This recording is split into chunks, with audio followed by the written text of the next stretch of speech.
Welcome to another episode of Rudy Giuliani's Common Sense.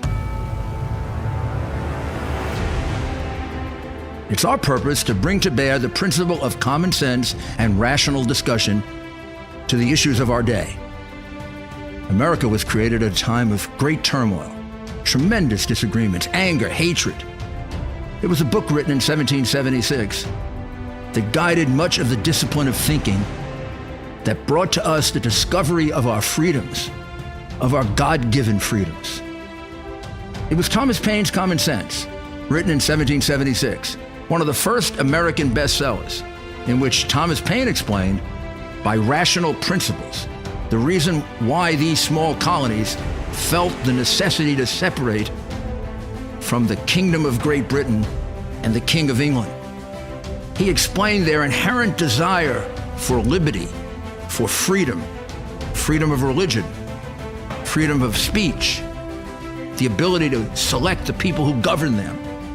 And he explained it in ways that were understandable to all the people, not just the elite.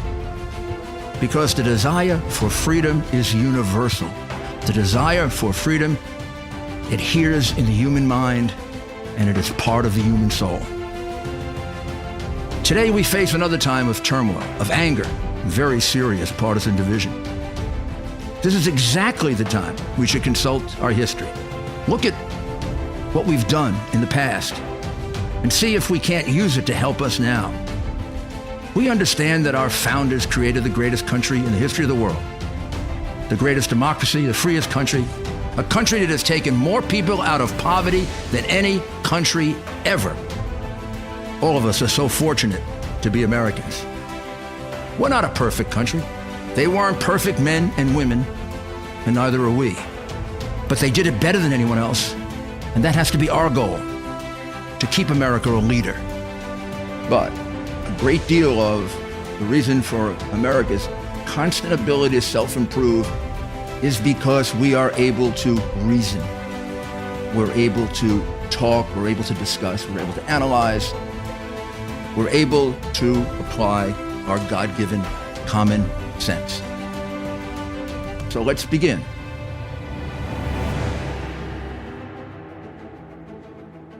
This episode and some of the ones that follow, many of them, will be about presenting to you evidence that's been kept from you deliberately about a very dangerous and corrupt group of schemes that went on in Ukraine in 2016.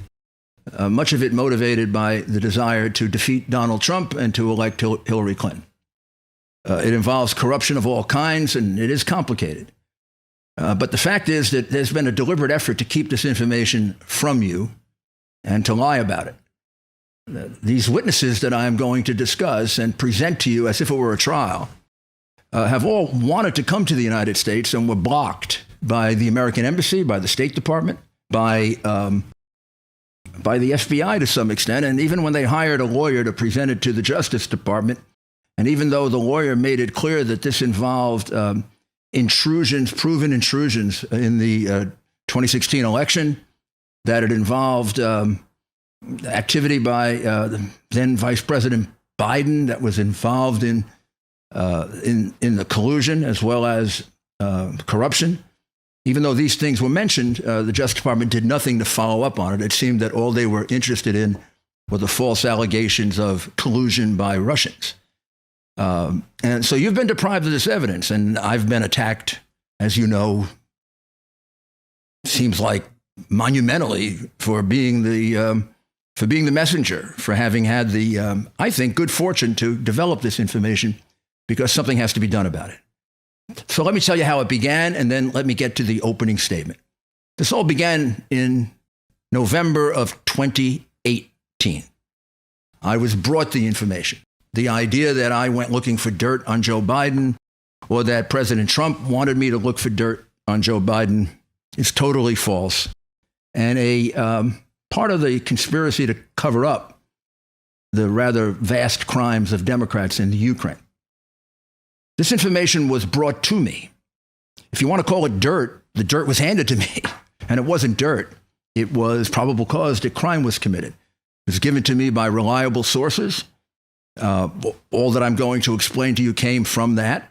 And I began investigating it in November of 2018 as a defense lawyer for the President of the United States, who was also a close personal friend and someone that I felt was being, and I know was being framed for a crime that he didn't commit because of the perversity of his opponents and their hatred, which seems has no limiting factor. So let me begin as if this were a trial. I did many as a prosecutor, having the great honor to stand up in court, get in front of a podium. I wish actually I had a podium now, and say to people, my name is Rudolph Giuliani. It's my honor to represent the United States of America. I think I always got goosebumps when I did that. So this will be modified. It won't be quite like the opening statement of a trial, but we'll get as close to it as possible. So I make this understandable to you. The purpose of an opening statement is to give you a roadmap so that over the next couple of weeks, as we present the testimony of these witnesses, much of it on videotape, you'll be able to understand it and have it kind of link together, because that's how you prove complex and serious crimes. How would you start this? You would say that the charges here are the charges are simple, the fact pattern somewhat complicated, but easy once you unravel it. We have, at a minimum, 2 bribes. I know you're a little surprised because you all know about the one bribe, which is the one where Joe Biden tells Poroshenko that he must fire the prosecutor or he won't get his $1 billion loan guarantee. But you don't know about the other bribe, and that's going to come out both a bit in the opening statement and then with some pretty shocking testimony that we're going to present to you. So this involves 2 bribes involving then Vice President Joe Biden, and it involves collusion on the part of the White House, on the part of some officials of the Democratic National Committee and the embassy in Kiev in digging up dirt. I wonder where they got that expression, digging up dirt, on Donald Trump Jr., the Trump campaign. Paul Manafort explained to one of the witnesses by a member of the DNC right in the middle of the election, you'll hear his testimony, as we're going to destroy the Trump campaign. We're going to get him off the ballot by September of 2016. Now, remember the position I was in at the time that I heard that. I was his defense lawyer defending him against Mueller's false claims of Russian collusion. And we were 5 to 6 months before Joe Biden announced for president of the United States. So I had no thought of him as a presidential candidate. I don't want to be demeaning, but he didn't look to me like he was physically capable of running for the office of president of the United States. He did, but by the time he did, I already gathered all this evidence for the purpose of defending my client. And I am outraged at the attacks on me, not on a personal basis. I'm a pretty tough guy, and I've been threatened with death by people a lot more dangerous than these idiots. But the reality is, I'm outraged that the vast majority of the media doesn't realize, seems to ignore the fact that the reason this is being done is to intimidate me in my role as a lawyer. That's what they're doing. They're trying to kill the messenger because they can't deal with the message of this extensive Democratic corruption. With a shoe on the other foot, and I was talking about Republican corruption, they'd probably make me man of the year. And that's a double standard we have to deal with. But ladies and gentlemen, people of America, here's the evidence that was kept from you. It's easy. I mean, it begins with a confession, an admission, a confession, however you want to describe it. Many of you have probably seen it. Some of you haven't. Let me first give you the definition of the crime of bribery. Corruptly offering something of value in exchange for official action. That's the definition under the United States Code. That's pretty much a universal definition, including in the country of Ukraine. So now listen to the tape And I will tell you the words to particularly focus on, because it's in that one sentence, just one little sentence, that the crime of bribery is committed. This is a statement by Joe Biden. The date is January 23rd, 2018. And I'm just going to read you one sentence by Joe Biden. If the prosecutor is not fired, you're not getting the money. If the prosecutor is not fired, is the official action. You're not getting the money, is the something of value that's put at stake. That's the crime of bribery. All you need to add now is corruptly, and I'll show you very simply how we do that. But now you make sure that I'm right. You listen to that portion of the video. They were walking out to press conference. I said, "No," I said, "I'm not going to. We're not going to give you the $1 billion." They said, "You have no authority. You're not the president." The president said. I said, "Call him." I said, "I'm telling you, you're not getting the $1 billion." I said, "You're not getting the $1 billion. I'm going to be leaving here." And I think it was 6 hours. I looked. I said, "I'm leaving in 6 hours. If the prosecutor's not fired, you're not getting the money." Well, son of a bitch, got fired, and they put in place someone who was solid. Well, as you see, I quoted it correctly, and it's a lot more complete than that. This is not just a bribe. This could also be considered an extortion, because this was done by threat. This wasn't like a business deal. I'm going to leave here. I think it was about 6 hours. I looked at them and said, "I'm leaving in 6 hours. If the prosecutor's not fired, you're not getting the money." Well, he got fired, and they put in place someone who was solid at the time. He sure was solid, because ultimately the case on his son's crooked boss who stole $5 billion. I said $5 billion.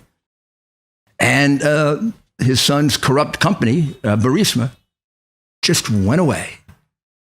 And he was able to come back to the Ukraine with his $5 billion intact, with his business intact, even though he was one of the better-known organized criminals in the Yanukovych government, leading a really good life thanks to Joe Biden's bribery of President Poroshenko. You really just need this to convict him. He does it himself. And it's worse. It's worse because in this, he never mentions that his son was under investigation by the very prosecutor who he wanted fired. He leaves it out. It's, in a way, by omission, it's a false exculpatory statement, meaning it's evidence of his guilt. It's evidence that supplies that corruptly part of corruptly offering something of value in exchange for official action. So how do we go on beyond this now to prove it? Now, this is where it gets to, you call witnesses. So we'll call witnesses. And first witness that I'm going to call, and you'll see his testimony live all throughout the trial. We'll play it, is the main witness, the man who was fired, Viktor Shokin. Viktor Shokin was the prosecutor general of Ukraine, which would make him equivalent to our attorney general. And really a little bit different. I mean, he clearly is the chief prosecutor. He handles all the crimes in the Ukraine. And Viktor Shokin was appointed to that job in 2015. I have here various statements from him. I interviewed him by Skype on January 23rd, 2018. I emphasize the time because that's when the Mueller investigation was still going on, and it is before Joe Biden was a candidate for president of the United States. And I never asked about Joe Biden. I was told about Joe Biden. I was shown that video clip that you saw, and I was shocked. I didn't believe it at first. Then I listened to it again, and I was with, other people, and I said, this is about a clearer case of bribery as I've ever seen. And I can't believe he got away with saying this. And then I said, it's going to be really tough. They're going to do everything to protect this guy. He's one of the, anointed in the annals of the swamp media. So Victor Shokin was appointed in 2015. The case against Burisma was already going on.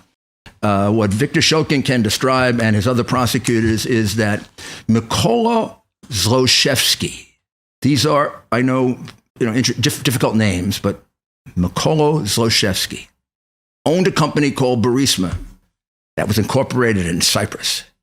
And he owned it at the same time that he was the minister of the ecology and other positions under the president Yanukovych, who is the one that was very, very favorable to Russia. We're going to take a short break, and we're going to come right back, and we're going to go right to the testimony of Shokin, or at least a brief description of it. For those of you who know me, in addition to law and politics, I'm passionate about the Yankees, baseball, football, all sports to watch, golf to play, history to read, opera, classical music to listen to and watch, and cigars to relax and socialize. And I have very definite opinions on the best cigars for the right time and the right place. But the revolution in cigars took place in the 1990s. Most cigars then were machine-made with foreign ingredients. Now it's just the opposite. Most are hecho a mano, man-made, and all organic, natural, and premium. This revolution was led by one man and one man alone and his magazine, Marvin Shanken and his Cigar Aficionado magazine. Marvin had been rating wines quite successfully for Wine Spectator magazine, and he brought the rating system, Wine Spectator, to Cigar Aficionado. The first cigars rated in the 90s were soon gone, quick. Even now, the first thing I do when I get my Cigar Aficionado edition is I immediately go look at the ratings. I go look for 92, 93, 94, and I go try them. This quality comparison system revolutionized the cigar industry, and quality rose to the top. Then there's the Cigar of the Year edition. 25 selected, only one number one. The top ones are going to be hard to get. So subscribe to Cigar Aficionado right now through the link on our website. And then go get the ones that are left or order them and smoke them and see if you agree with the ratings and let me know. Sometimes I do agree. And when I don't, I let my opinion be known to Marvin. He listens very, very intently. And then he says to me, Rudy, stick to the law. Also, along with rated cigars, Cigar Aficionado has articles on politics, sports, interesting profiles, and Marvin also has Wine Spectator, which I mentioned, and a Whiskey Advocate. So if you like wine, bourbon, scotch, vodka, etc., it's a great guide to the best quality. Subscribe now to Cigar Aficionado through the link on our website. You're going to really enjoy it. It's a great read. Thank you.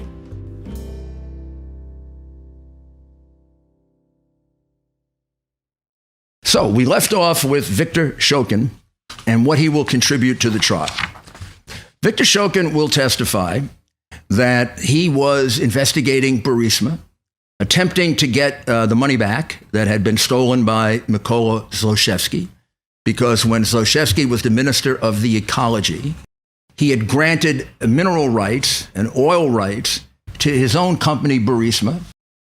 He made a huge amount of money while he was the minister, and he kept it all outside the country. He laundered it, a lot of it through Bank Privat. So we don't know exactly how much he stole, but people think it's as much as $5 billion. All of a sudden, there was the revolution, and Yanukovych was thrown out, and his entire mafia went with him. That's what they'll call Yanukovych's mafia. And Mykola Zlochevsky was one of the more prominent members of it. They all ran away. They all had been laundering money out of the country, getting ready for this day for quite some time. So they were in good shape financially. Yanukovych went to Russia and Zlochevsky, Switzerland, I believe, or a couple of other places, but with his $5 billion. But he was very afraid that the new government, which was going to be supposedly a reform government, was going to take his business away from him. And they already began actions against him in the UK to take his money away from him. And he needed protection. He needed someone that could deal with Poroshenko, have more power than Poroshenko, and be able to, if necessary, push Poroshenko into dropping the case, of course, for a sizable bribe. He wasn't going to ask Poroshenko to do it for nothing. He hired Biden for protection of his company. If the day would come that the Ukrainian government tried to take his company away and his money away, it was going to be Biden's job to protect him. That's the second bribe. That's a bribe to the vice president of the United States. Biden agreed, and his son went to work for the company for ridiculous amounts of money. Remember, his son had no experience in oil and gas. His son had a very spotty, if not unsuccessful, record in business. His son had been involved in several questionable other attempts to sell Joe Biden's office when he was senator. The whole situation with the bank that he worked for was a scandal never investigated. He also had a company that virtually went bankrupt, and he suffers from drug addiction seriously. Many situations of in and out of rehab, one very prominent one when he failed his drug test and was thrown out of the United States Navy, just a short while before he was put on the board of this crooked company. So a very unlikely choice. There'd be no reason to hire Hunter Biden other than to buy Joe Biden. No reason. And there are witnesses who can testify to that. So you will hear that during our trial. 2 bribes. First one is Zlochevsky buys Joe Biden's protection in case Poroshenko wants to take his business away, in case the Ukrainian government wants to take his business away. And he pays him off in part by paying somewhere between $5 and $8 million to his son's company, which had no business purpose of any kind other than as a bribe to Joe Biden. There also is indications of other money going to Biden. There's a $900,000 wire transfer. A coincidence that he got fired in February, March of 2016, because on the second day of February 2016, he arrested the Burisma company. Remember all these Biden hacks say that the case was dormant?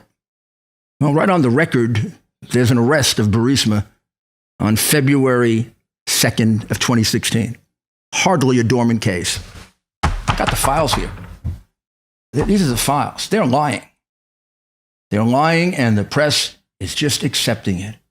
It's really, really a very serious matter, the way our press is so corrupt. So, there is clear proof that Burisma was under investigation. I believe it's February 2nd, February 3rd. The prosecutor's office, really under the direction of Konstantin Kulyuk, who was Viktor Shokin's subordinate, basically raid Burisma, closed the business down. The day has now come for Joe Biden to do his part, because now the government is coming after the company. Combine that with another fact that happens in the middle of February, and that is that the prosecutor, Shokin and Kulyuk, receive a notice from Latvia, and I'm just going to read it to you because this pretty much definitively puts the lie to these Democrats who say there was no investigation. This is a document from the prosecutor's office of the Republic of Latvia, and it is dated the 18th of February 2016, and it says, according to publicly available information, Burisma Holding Limited and its director, Hunter Biden, are involved in corruption affair. The following transactions made to Burisma Holding Limited account in AS Privat Bank are known to the Latvian FIU. their financial investigation unit. And what they describe is a transfer of $14.7 million from Ukraine, WireLogic Technology, as a payment for loans. It then goes to another company, Digitech Organization, LLP, and eventually it goes from Ukraine to Latvia, Latvia to Cyprus, and there it's dispersed to people like Alan Apter, Alexander Kwasniewski, members of the board of Burisma, and two other people, Hunter Biden and his partner, Devin Archer. The only difference is the amounts of money that are sent to Alan Apter and Alexander Kwasniewski are listed. The amount sent to Archer and Biden is not.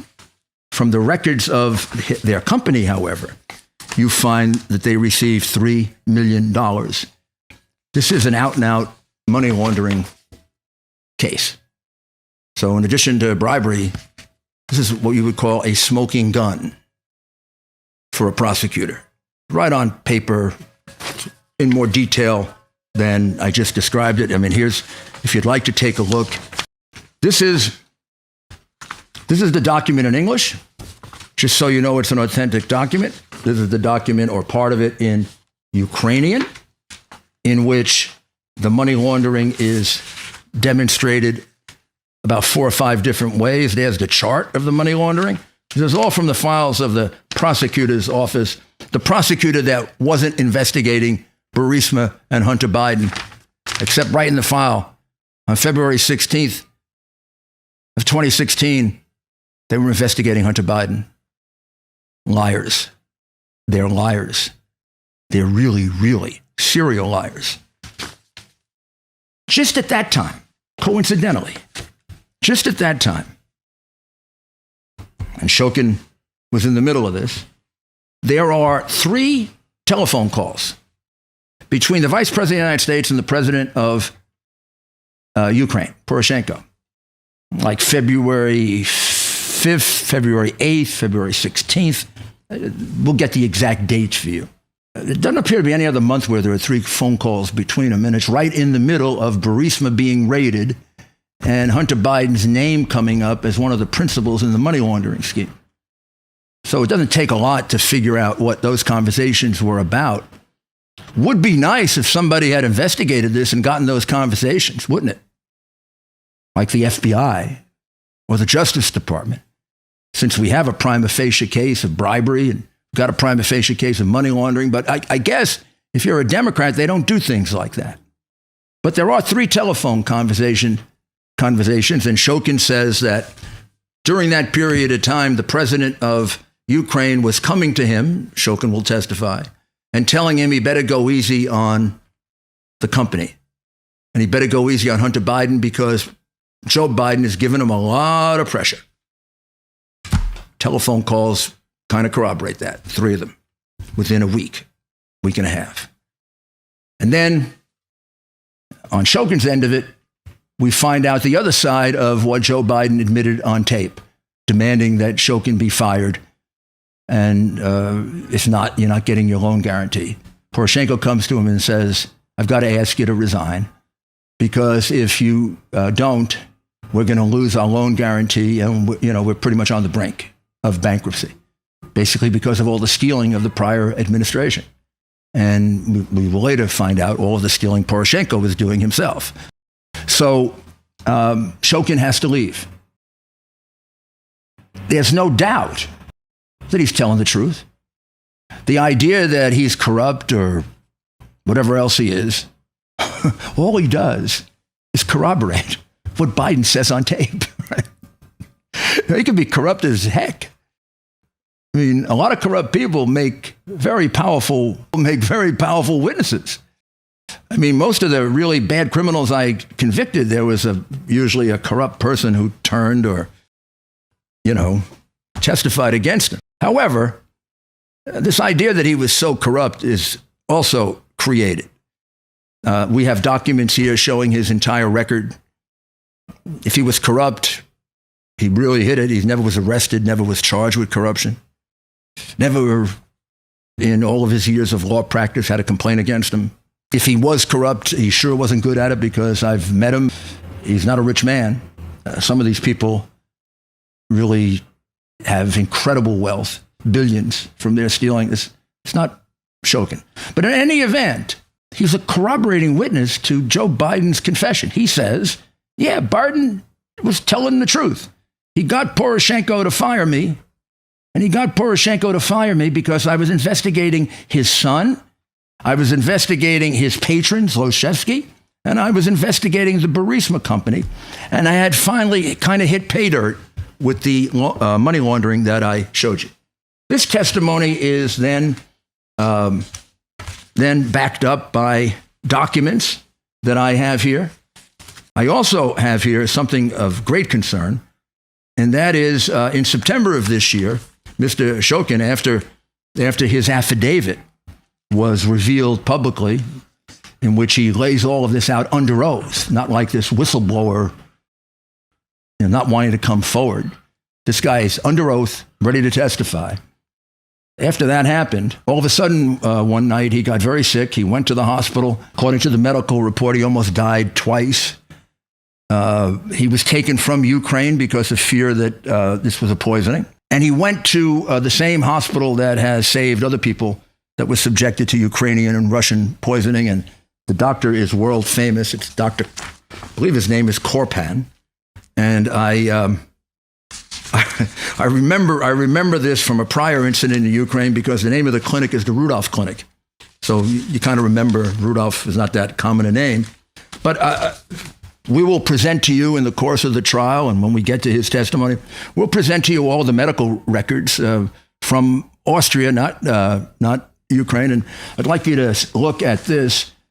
Just very simple, and we'll go into detail on it. But primary diagnosis, I think that says mercury poisoning. That's a translation from the German. I translated it myself using a iPhone app.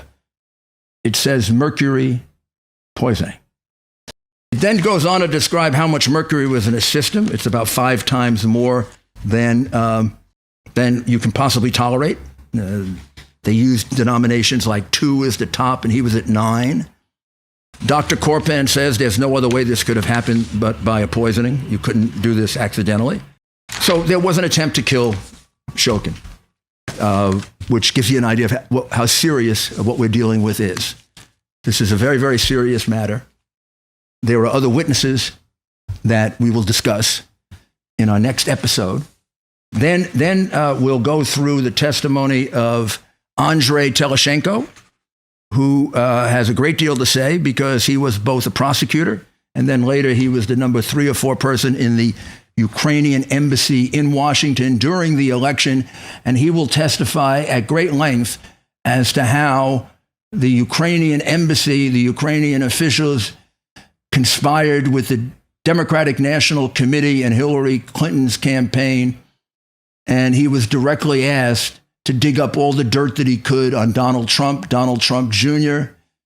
He was asked to see if he could find evidence of a connection of Donald Trump to Russian organized crime, Ukrainian organized crime. And he was told very intimately about a false piece of evidence that was created. That's established by his testimony, and it's established by this text from a woman working for the DNC named Chalupa to Luis Miranda, another smoking gun that corroborates the fact that she was feeding information from Ukrainians to a reporter, an American reporter named Michael Isikoff. Isn't this exactly what they were investigating Trump for, using foreign information in an American campaign? She brags about how successful she is. And then she says another big thing is coming up that I've got to talk to you about. That's going to be the phony Black Ledger. We're going to prove that it's phony and that it was created not so much to prosecute Manafort, but in the words of Chalupa and in the words of another character here, Lashenko, who actually did the deed of leaking it. It was intended to destroy the Trump campaign with a plan to execute it in August and September, a plan that Chalupa claims was discussed with an American member of Congress, who we will name as we move along. And then we'll have several other witnesses that will show the length and the breadth of the corruption. We will produce a legal opinion because there's doubt as to whether these constituted violations of Ukrainian law. Mr. Lutsenko had changed his testimony on that, actually 3 times. But one reason might be because Lutsenko is not a lawyer. It's kind of unusual that Joe Biden would recommend a non-lawyer to be prosecutor general of Ukraine. The other reason might be that he was protecting his patron, Poroshenko, because what you're going to find out is there's testimony that Poroshenko may have received. That's the president of the Ukraine, Biden's pal. That's the guy that Biden intimidated. But Poroshenko wasn't going to let Zlochevsky come back to Ukraine, keeping his $5 billion and getting his company without, as they say in The Godfather, wetting his beak. It is well known that Poroshenko took something out of almost every transaction in Ukraine. Here, there's a dispute about exactly how much. It could range up as high as $100 million. It sounds strange to you and me, but that's what was happening in the Yanukovych administration. And according to witnesses that we'll call, things were much worse under Poroshenko. And the corruption in Ukraine became much worse during the Obama administration because Americans started to participate in the corruption at a much higher level. And one last thing that I find very, very disturbing, and I think my client would find this very disturbing. This is an accounting chamber decision. This is an independent accounting group in Ukraine. It's dated December 19, 2017, kind of toward the end of the Obama administration. And it finds that there is 440 projects of international technical assistance given by other countries to Ukraine, with a total cost of over $5.2 billion, in which there doesn't appear to be either documentation, any evidence of work done, any support to justify the money. The vast majority of this money came from the United States. And the police in Ukraine began an investigation really to kind of answer what they thought was going to be the Obama administration coming down really hard on them for wasting so much money. Instead, you will hear testimony that representatives of our embassy working for Ambassador, first I think it's Patriot, and then Jovanovic, they told them not to go forward with the investigation.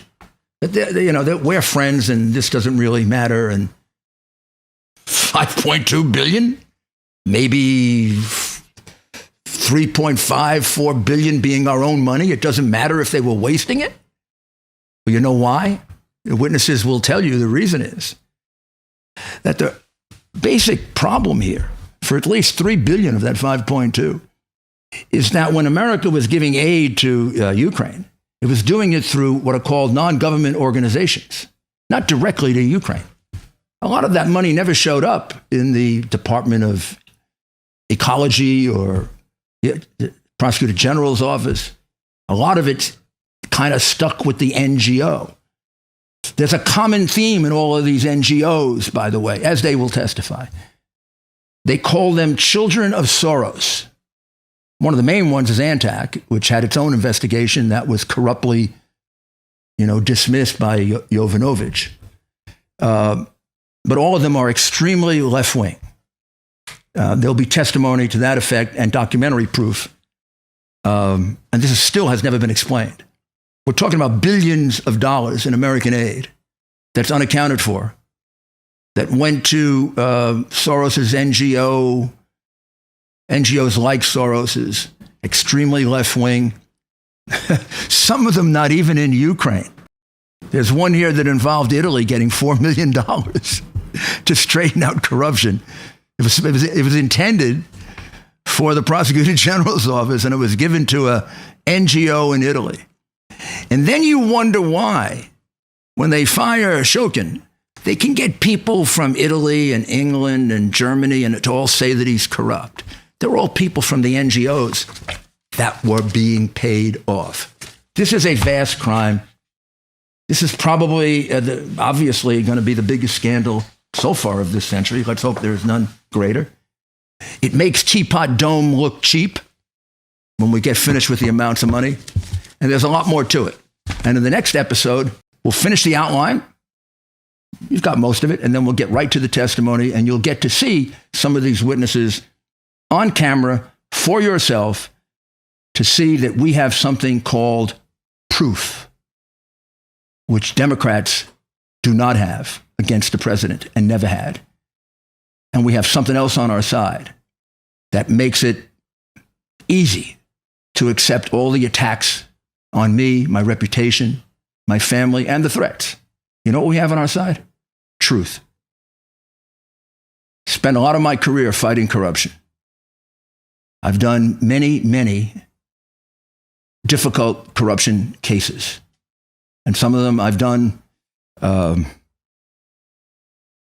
nobody thought the case could be proved or it could ever be done, like the Commission of the Mafia, Wall Street, using the racketeering laws in ways that had never been used before, sending 2 Nazis back to what they deserved, with one case being terribly controversial.